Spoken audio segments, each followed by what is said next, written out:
And we're recording. Fantastic. All right, now I'm gonna make you host again just so you don't have any issues. Okay.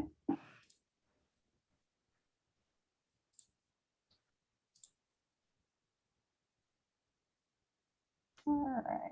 I'll go ahead and share my screen. I made a little PowerPoint. I'm not a super PowerPoint person, but I went ahead and made one just so I'd have a little guideline to go by.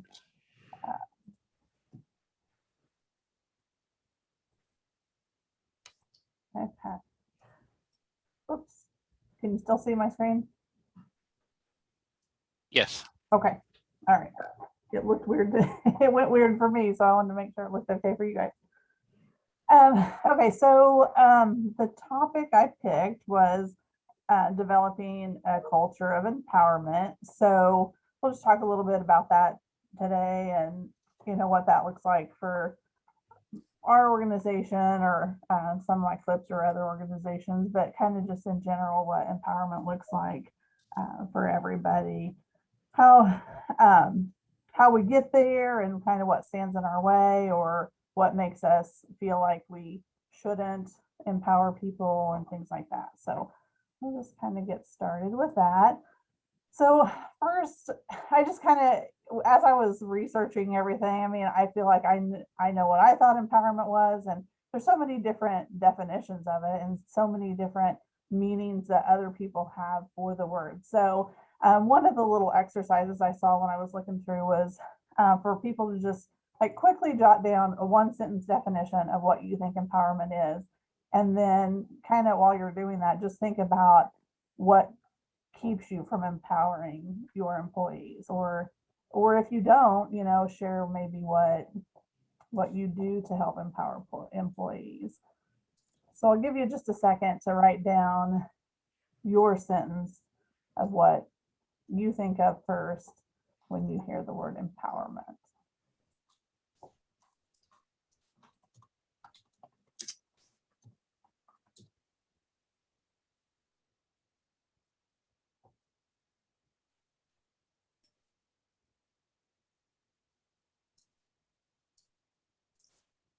And then if anybody wants to share what they think of when they think of empowerment.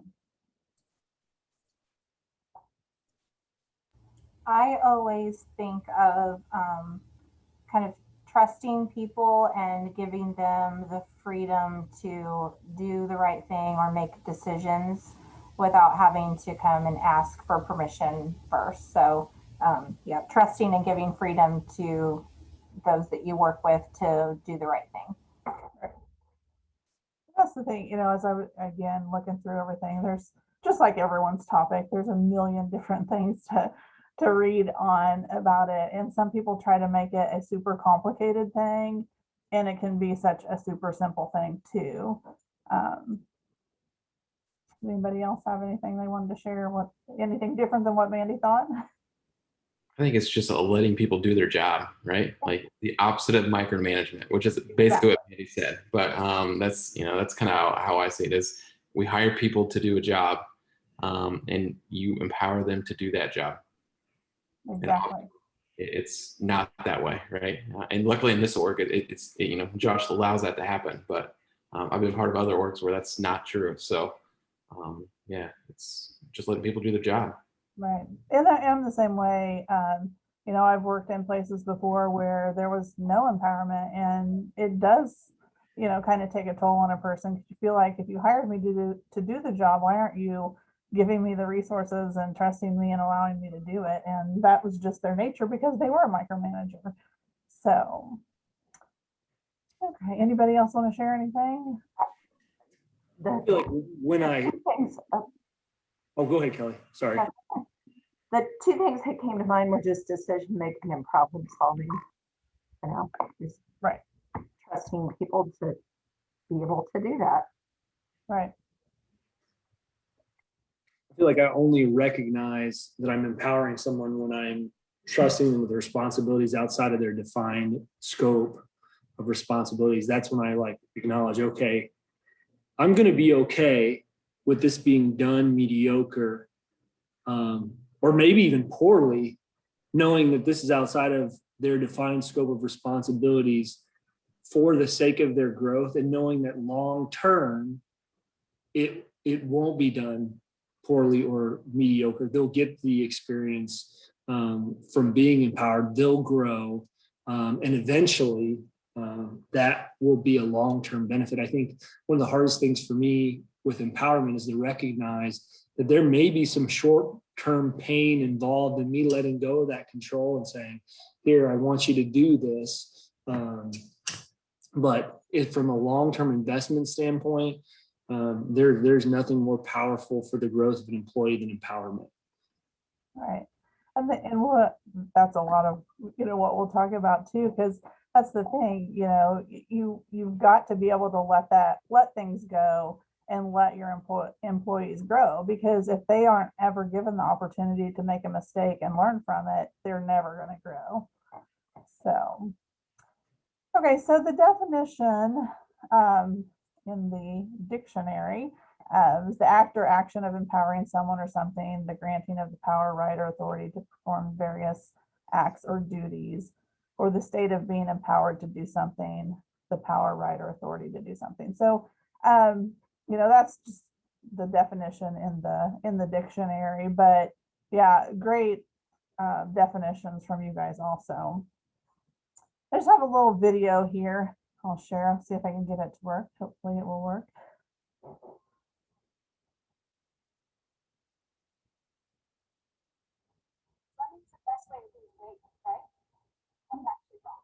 Whoops. Jenny, you're probably going to have to share the browser that opened. You're going to have to share that screen instead of the PowerPoint for us. All right.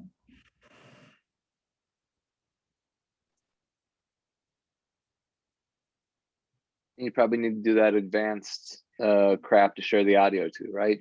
Josh Normal. Yep. Whoops. Now how'd you say to do that? When you go up to the top where the green bar is, you can click those options to share the audio. Okay. I think it's under advanced, on the share tab. Okay, we can see the video now. Yeah, you just have to share the audio. All right, so let me get there. Hold on. Take your time, Jenny, no worries. Under advanced. I'm taking notes. I'm going to have to do this same thing, and I'm sure I'm going to have to figure it out too. Well, yeah, that's the thing. I always think, oh, I've got this. I've got it figured out. There's nothing like a bunch of people watching you do something to make you immediately forget how to use a computer. Like, yeah. It says Jenny Stout is sharing computer sound, so you should be good. Now you just need to share the screen video. All right. I'm Stephanie Mead. See it now? Empowerment can evoke strong reactions in people because they usually either embrace it or detest it. This debate is understandable because the desire for power and influence runs deep in our human psyche. We all want to have the power to control, decide, and organize our work the way we want to. We need power to function and be successful, so naturally people want it, will guard it, and are usually very cautious with it. We have a natural tendency to want to control our destiny and success. So, what does empowerment mean? Simply put, it is the extent to which someone provides the encouragement, tools, and authority to others, enabling them to use their power, talents, and abilities effectively. It is not just allowing people to do whatever they want to do.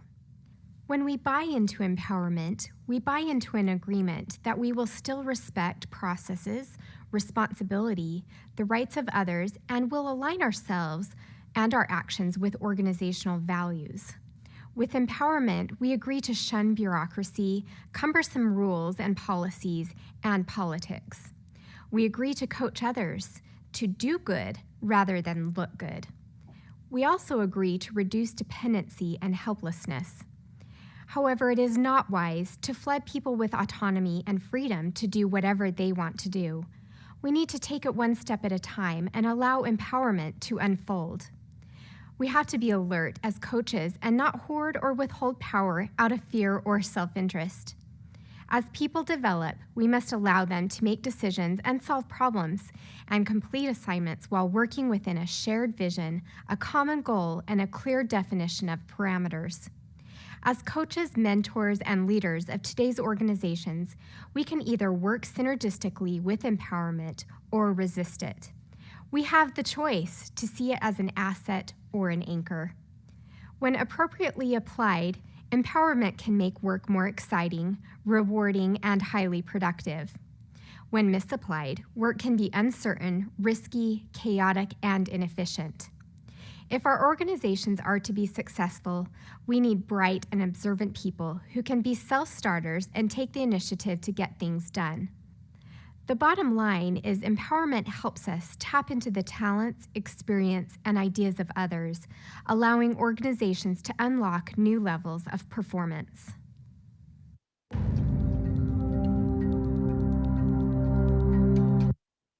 Okay. So now let me get back to the PowerPoint.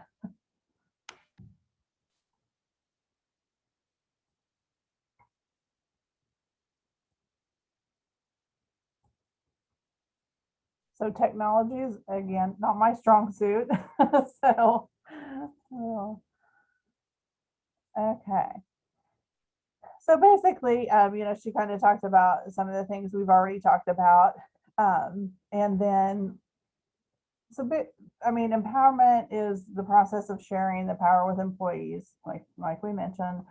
We need to give them responsibility, hold them accountable for the jobs we've given them. And then eventually I feel like that leads to ownership in the job. So that is just a great way to empower an employee. Let them work independently toward a common goal. And I think a part of the key here is that you need to have a goal, and you need to have the goal defined, and the employee needs to know what that goal is and what they're striving for.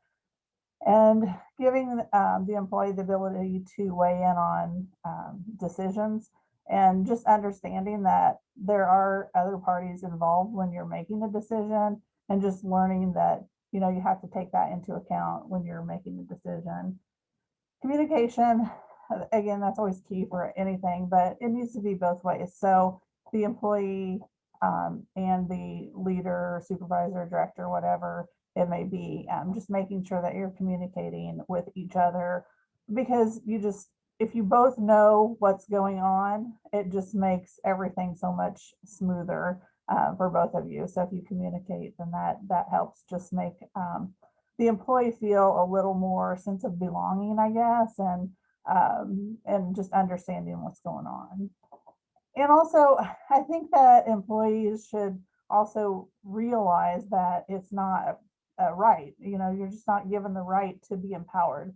It's an earned privilege, and you have to work toward it. You have to prove that you should be given that opportunity to be empowered also. And some people don't want it, and that's okay too. But some people do. And so when you recognize those that do, I think it's just, nice to know that you've earned that privilege. So some of the approaches to create the culture of empowerment also, and we've talked about this, the whole time we've been meeting, to articulate your vision and mission and values for your department.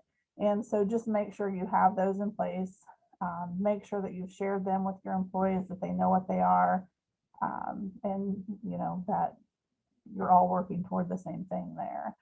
Help your employees to master their job duties. So make sure that they have the proper training, that they've got the resources they need to do their job, so that they can be a master at whatever they're doing. Again, goes back to the ownership. If they feel like they've been trained and have all the resources to do what they need to do, I think they're going to do a better job and feel like they have that empowerment. We talked about allowing control. So as a leader, it's not like you're going to say, oh, I'm going to empower my people by just throwing out all the rules and you do whatever you want. You're still there. You just need to step back and let them have a little bit of control, but you're still there for guidance, as needed, just not the micromanaging part of it. So just give them a little more control. And I think that the more people feel like they have some control, the more that boosts their morale and wants the, makes them want to do a better job also. I think as leaders, we need to be a role model and show, the employees that we are, again, there for them. And, we can help them out with what they need to do in their job, and just kind of show them the ropes as they're going. The character and humility, I kind of had that in there as, the characteristics of the leader. So I think those are really two very important characteristics in a leader. I think as leaders, we need to show that we are human. It's okay to show our employees that we're human, and we don't know everything, and we can learn from them too. So I think, it's sometimes the way you approach somebody. It's not always what you say, it's how you say it. So if you can approach them in a way that makes them feel like you're not judging them, or you're not making them feel that they're beneath you, sharing the responsibility and the learning with them. Be supportive. And I kind of include emotional support in that too. I know in our office anyway, and probably for most of you, when you're learning, sometimes it's scary. And when you're dealing with a difficult student or parent or another department, or, the federal government or somebody, it can be scary sometimes when you're learning that for the first time. So just knowing as the employee that you have the support of your supervisor or whoever it may be that's helping you with that position, to know that they have your back, and they're not going to just throw you under the bus and say, oh, they didn't know, or, they don't know what they're doing, something like that. Just be there to support them and help get them through those tough situations, because again, that's how they're going to grow and learn and progress and, get that sense of empowerment. And then again, I just add the communication, because I know that's so important in so many ways. So just provides such a sense of relief if everyone's communicating and knows what's going on, and everyone's on the same page in any given situation. And I just kind of like this a little quote here. The best executive is the one who has sense enough to pick good men to do what he wants done, and self-resistant enough to keep from meddling with them while they do it. So I think, that's so true. We need to, surround ourselves with people who we know are capable of doing a job, and let them do it. If we trust them enough to give them a job to do, and we equip them with what they need to do it, we need to leave them alone and let them do it. And trust that they're going to come to us if they have issues or concerns or need help with something. So just a few, secrets to increasing empowerment in the office. So as leaders, directors, managers, whatever we may be, I think we need to always be open to new ideas and embrace change. And, we've all gone through tons of that over the past year. And I think everybody's done a good job at, embracing that change and being open to new ideas. And a lot of our staff members have had wonderful ideas. And I think then that has helped them to, feel like they are more a part of the whole organization, when we allow them to bring their new ideas and we use them. I think we need to provide training and networking opportunities. And I know last week, with Christy's presentation, I did mention that, when I first came here, we didn't have any of that opportunity. So that has been great in, getting the chance to participate in training and to go and network with other people who do what we do. And, I think it brings a lot back to our university when we have those resources outside of our own university, even to help us through, learning different things. I think we need to be supportive and trusting. Again, we've already talked about that. Recognize, reward, and encourage employees. Again, a lot of these things tie back to so many of the other topics that we've had. But I think, again, if we recognize that someone is doing a good job, and we just let them know we appreciate it, and encourage them to continue to do more and more, It just creates a happier employee all the way around. Create a positive work environment. So, we want to be happy and have fun and all that stuff while we're working. We got to get the work done. But all these things that we've talked about over the past few weeks are just things that we can do to help create a positive atmosphere so that we all want to come to work and do our work and do a good job. So that all leads to, the empowerment also. And just give them authority. So if you give employees authority, I think in turn, that is going to help you gain as a leader as well. So you have to give power to gain power. So if you give your employees a little bit of power to do some things for you, I think that you're going to see overall, your organization is going to flourish from that because you're not trying to do everything yourself. So the significance of having employees that feel empowered is, I think, having the atmosphere of mutual trust and respect, amongst the whole team is great. And I think employees that feel empowered do, naturally kind of have that mutual trust and respect.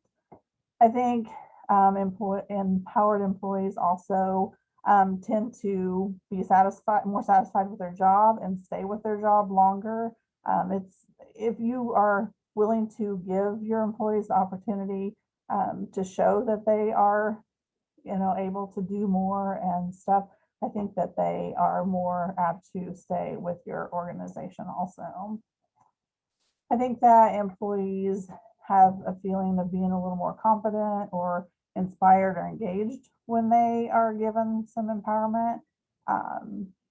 And let's see, some of these kind of all go together, but the one thing I thought was kind of neat in some of the articles I was reading is that if an employee feels empowered, that's great for your brand. And I know we talk about that a lot here. What's our brand and what are we all doing to promote our brand here at EIU? And I think that if we are happy employees and we feel like we've been given opportunities to grow, then we're going to share that with everyone. And, at the end of the day, I think that's what we need, is for everybody to feel confident in what they're doing, love what you're doing, I guess. And everybody doesn't love everything they do every day, but you need to somewhat enjoy what you're doing, feel like you've contributed to decisions and the success of the organization, and then share that with your family, with your friends, everywhere you go. And I thought these were kind of some interesting statistics in regards to, reasons why people are not happy, or, ways that if you would work more at empowering your employees, they might be happier and things like that. I won't read through all of them because we don't have, a ton of time to go over all of that. But I just felt like it was interesting to see that a lot of people feel like empowerment is very important in keeping them in their job and happy in their job. So it's something I think that we should, strive to do within our organizations. So I have another video here. We'll see if I can get it going. And I don't think that actual link is going to work. So let me get it. I've got it in my email too.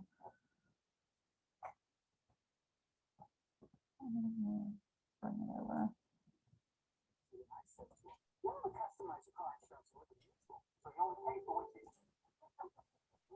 You're gonna have to share your audio again, Jenny. Okay.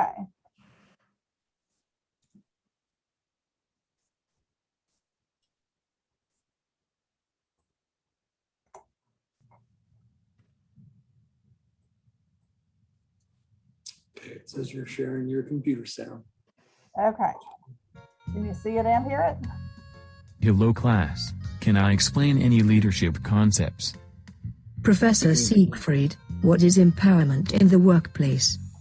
Empowerment in the workplace refers to the process of giving employees more power and control over their work. It is the art of shifting power away from managers to employees. Empowerment is at the core of teamwork, and a team needs autonomy to operate successfully. People who work in empowered jobs have increased motivation, are confident, and experience higher rates of job satisfaction. Thanks, Professor, for explaining empowerment in the workplace. Could you see that at all? No, but the MIDI soundtrack was awesome. Oh, man. We could hear it. The words is what really matters. The video Yeah, is secondary. That's right. So, The yeah. video was kind of quirky looking, so yeah, it's kind of crazy. No, I don't think they ever could see it. They could hear it. So yeah, I know with the two monitors, I keep getting it all mixed up. But anyway, It's all good, Jim. don't grade me on my technological skills. Ask me about financial aid and I can help you, but don't ask me to do technology. You're doing great, Jenny. Don't sweat it. Oh my. So I knew this You're would- making me feel better because I'm still to come. That's what I said. I know. I mean, I have to have my kids help me with technology most of the time, and it's crazy. But anyway, we will get there. Okay. So then I found a few activities on empowerment. And again, I know it's a little bit time consuming, so I'm not going to, have us do any of those today. But, oh, Diane's here. Hold on just a second. She's going to show her shirt. So, you see that, Christy? Those are cool. Wow. Yeah. So, yep, we all got those to wear. So, all right. Thank like you, it. Diane.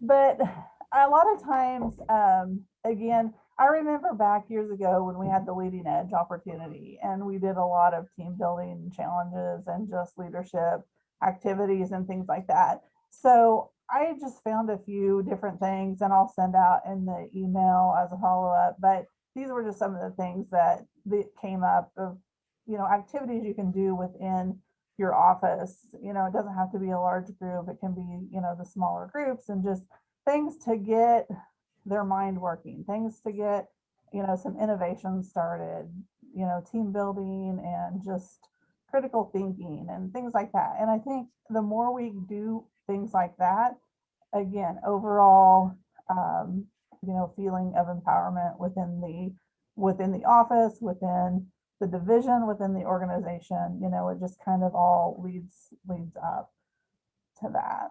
So my challenge to you will just be, to kind of look and see where you're at on your road to empowerment within your office and be sure that you're sharing your vision and mission statements with your team. I know, again, we've already talked about all of that, previously to this week.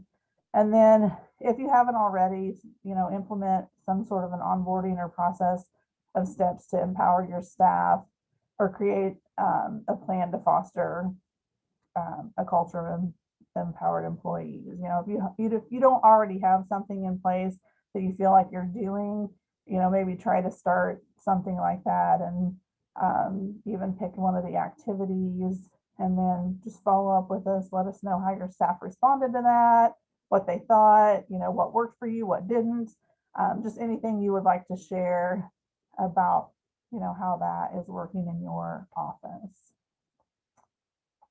So that's basically all I really had on my, so I had a ton of stuff and I'm like, okay, I've got to narrow this down because I don't have time for all that.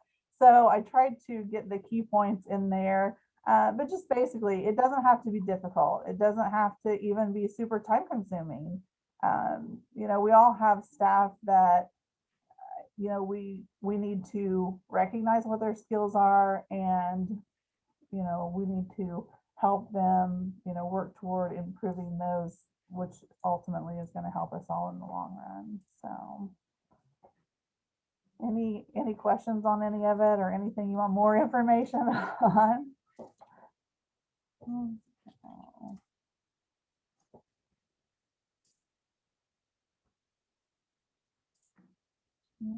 I was just going to comment on what I talked about earlier. I just was listening to a podcast with Rory Vaden, who was this guy who is all about like you can't, we talk in University Foundations about how you can't really manage time. Like it's a finite resource, and empowerment is key to as a leader to creating time for yourself, right?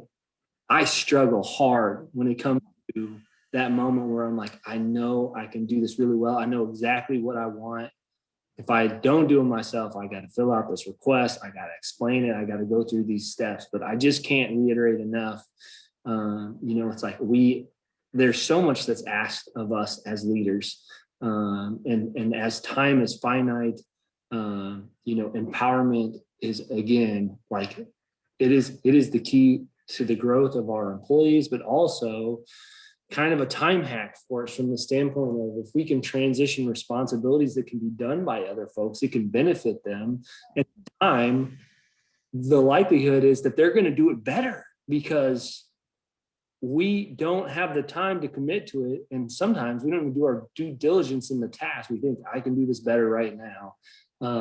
But it's not the best investment of our time. And so I would just add an additional layer of application, just to think about your tasks that you do on a daily basis, and think about how you might empower an employee with one of those tasks to free up more time for you to think about things that impact the future in the long term. I just feel like we are slaves to the tyranny of the urgent so often. Like I just think about yesterday, what did I accomplish? And what I accomplished was all in line with the tyranny of the urgent. I didn't do any long-term thinking.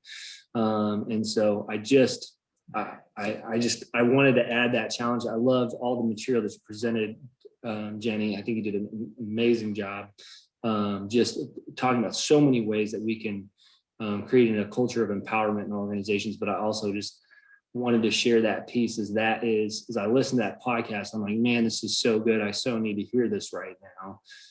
Because I know we all have those times in those seasons where we feel like I just don't have enough time in the day to get done what needs to get done. And empowerment is a tool for us to not have to feel that way day in and day out. Anybody else? Go ahead, Jenny.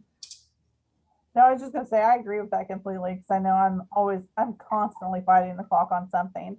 And that's why I think this particular subject was so, I don't know, it just kept speaking to me over and over, because we've been working at trying to figure out ways to empower more of our employees to help us with things that we've always just felt like that's your job, you have to do it yourself. And we just can't anymore. There's just too much sometimes. And the more we can share and, give others the opportunity to learn, then we don't have to feel so stressed out ourselves all the time. So. I just want to throw out there that I know I find myself sometimes I'm trying to train my staff to do that. So they've got something that they're doing that someone else, they could shift somewhere else. And it may be a small thing.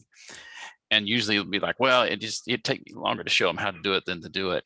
And I try to remind them, yes, that is true this week, but 52 times in a year, it makes a difference. It's about the long-term benefit, not necessarily that short-term benefit. Yes, it may be quicker for you just to do it, but the long-term benefit is multiply it by X number or whatever that factor is. I agree. I do that all the time. I'm like, so much of what we do is so complicated. I'm like, I just have to do it myself. And, we finally come to the realization that, we have to train other people to do things that are complicated sometimes, because otherwise we're just all crazy. I think even for us too, I just encountered this the other day. It can even be something simple. Mallory was out the other day, and Shelly had someone come in with one of those Chicago Housing Authority forms. And she's like, well, Mallory does these. Mallory does them. And so she called me, and I was like, well, what all is it asking for? And she's like, well, it just wants financial aid information and has to verify that they're a student and that they've got, a 0 ESC or whatever. And I was like, well, do you feel confident in filling all of those things in? She's like, well, yeah, I can. I just didn't know if I was allowed to. And I was like, you don't have to bring that form to me. Literally anybody in our office who can pull the information up can sign it. So I don't know, but she didn't feel like maybe her signature was, okay enough on that form. And I was like, yeah, sure, why not? Go ahead and fill it out. It doesn't have to be Mallory. It could be literally anybody who can fill out the form and sign it. So. Yeah, I just wanted, and you mentioned this a little bit, Jenny, but like when we talk about empowerment, I try to always say yes from the very, day one of an employee, but like you have guardrails, right? So like, I kind of, that's how I think of it. So when I was working with Nate, the guardrails were pretty wide, right? Like I'd give him some specifications, say, okay, you got to do this and this, everything else up to you. And those guardrails kind of go down, until you get to a student, right? Like, and when I have student workers, still try to make the culture of empowerment, right? Like you can decide how this project goes, but your guardrails are going to be a lot closer together and have a lot better eyes on you. But that sense of empowerment creates a sense of like ownership, right? Even for a student worker, like I'm not telling you you have to do A and B. I'm going to say, okay, this is what we need in the end. You figure it out, right? Connect those dots. But I'm getting in that really, really narrow, where somebody that you trust, has to earn that trust over time, kind of gets really big, guardrails. So that's kind of how I think about it. And I think that you kind of alluded to that, but that sort of metaphor helps me kind of. Yeah. And it's interesting you say that because, I have all these notes of things I was going to say that I didn't say because I wasn't reading my notes. I was just trying to talk as I went. But that's one of the things that I had written down was, to learn that we can't always say no. And I know, again, we talked about this in a previous presentation also, but, learning to say yes more, just in the long run is beneficial to all of us too. So, we don't always have to say no, but we just need to, be conscious of, when we say yes. And like you said, what are those, exact parameters that we need to keep an eye on. So thank you.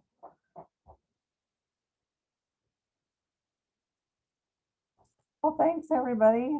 I'll send out some stuff that, that I have at the end of that, and then I'll add yours to it too, Josh, for following up. I will not be here next week. I'm on vacation after tomorrow. So I won't be here for the follow-up, but if you're recording it, I'd like to watch that too. So. Absolutely. Well, thank you so much, Jenny, for preparing the presentation. Just, such a critical topic, especially for us as leaders. And so, we'll make sure I'll do what Nate told me to do and get the last one uploaded and this one uploaded and add it to the playlist. And then everybody who wants to watch these can watch these. But it was a great conversation, even talking applications. So I wish I'd have been recording that. I'll make sure I start it earlier and you guys can remind me if I don't. But I hope you all, Jenny, I hope you enjoy that vacation. Yes, I'm ready. You all have vacations planned this summer. And if not, get yourself a blow-up pool from Walmart, Don't need one, just go to Christy's house. I'll have a pool party at my house, or just go out to the Kilgore Aquatic Center. It's public, it's open. Don't pay for the water to fill yours up, just go out there. Yeah, exactly. The only thing better than having your own pool is knowing somebody else with a pool, because they do all the work. Yes, 100%. A pool is like a horse, like so much maintenance. It is just crazy for sure. All right, folks. Well, enjoy the rest of your week and the beautiful weather ahead of us in the weekend. And appreciate all of you and all that you do. And I'll talk to you later. Bye. Thank you. See you.